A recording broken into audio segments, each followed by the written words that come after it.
La plupart du temps, les gens, quand ils appellent, c'est parce qu'ils ont une problématique avec leur animal. Malheureusement, c'est très rare que les gens appellent juste parce qu'ils aimeraient savoir comment leur animal va.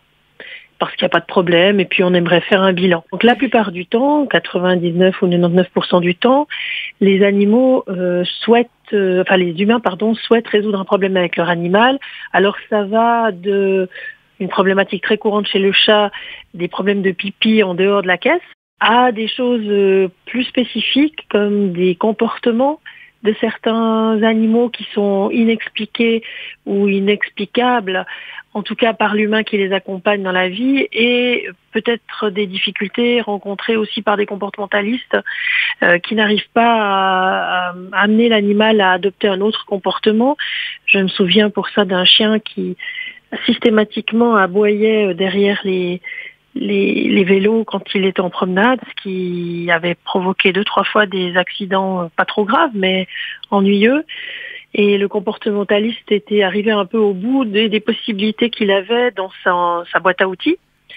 Et la propriétaire avait, sur ses conseils d'ailleurs, fait appel à mes services, parce que ce qu'il aimait, c'était poursuivre les rayons. En fait, il était complètement hypnotisé par le mouvement. Il s'était rendu compte que plus ça allait vite, plus c'était attractif pour lui. Mais pour ça, il fallait aboyer très très fort parce que les gens, pour échapper au chien, pédalaient de plus en plus vite. Du coup, ça ne faisait que augmenter son truc et c'est ce qui était, son plaisir.